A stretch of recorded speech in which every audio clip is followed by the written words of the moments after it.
Louisiana beer reviews. Here we are at about 8:30 a.m. Looking at Tergenseer. Hell, already opened it. Had a little problem. Actually, I erased the video, but that's okay because I think I went too long anyway, and so that's all right. This beer is from Bavaria. It says best by November 5th, 2015. Now, when I first poured it, it had a thick white head, which you see is dissipated, but it did leave a lot of lacing behind, which is usually a good sign. It's this company is sort of like a restaurant, a brew, like a brew pub. And the story is that they are on the site of an old Benedictine monastery in Tergenseer, Bavaria, which was established in AD 746. Now I was looking at their website and they said they didn't really get started brewing with this restaurant until around the 1670s, the 1600s, late 1600s. So that would be during the days of the First Reich, the Holy Roman Empire of the German nation. It says brewed according to the Reinheitsgebot of 1516. All right, nice looking bottle sent to me by Canopus on YouTube. Actually, it's Arthur Kulik, and he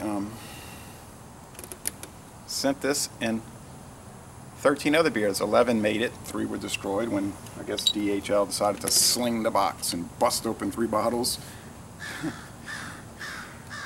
Not really funny because he paid a lot of money for those beers that were ruined.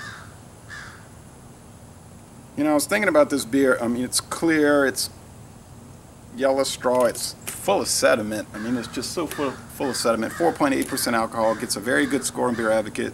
Rate beer, typically they don't like the beer. They're giving it like 26 out of 100, but a very high score within the style, which means they don't like the style, so they say the beer is bad.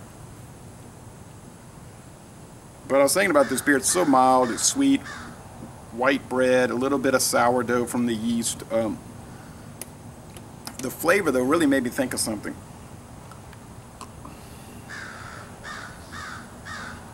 And you're saying, what did it make you think of? Well, it has that grain husk, the sweetness, the breadiness, the mild grassy hops, a little paperiness underneath. The body is light to medium, but mostly on the light side, and it's a crisp, clean, refreshing, and enjoyable finish. This beer is made to gulp down while eating Bavarian cuisine at the brew house. It's not really made, I don't think, for contemplative reasons, and that's understandable. It's not a gourmet beer, really, so it's not exotic. And it is very good, like Beer Advocate saying, I would score it a B+. But it was making me think that it's very similar to Regia. You know, it comes in that dark brown bottle about the same size as this, although I think the Regia might be in a quart bottle. It's an SAB Miller brand from Central America, I believe Honduras. You get it in Kenner. I can get it in Kenner, Louisiana, in the kind of Latin American section of town.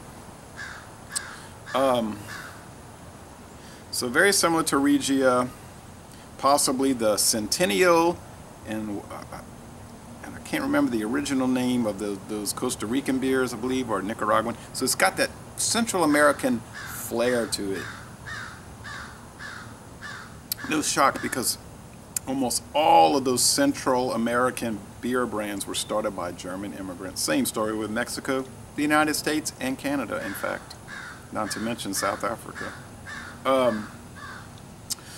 So there's no use looking for it because chances are you'll never find it. But if you do see it, I would buy it and try it, and you'll probably like it. But I wouldn't pay a whole lot for it.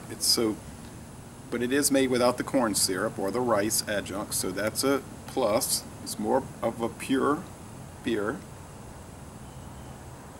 and I really like it. So, laissez-les bon temps relais. Thank you, Arthur. Good stuff. And I'm gonna end this review by saying, y'all, come on down to New Orleans.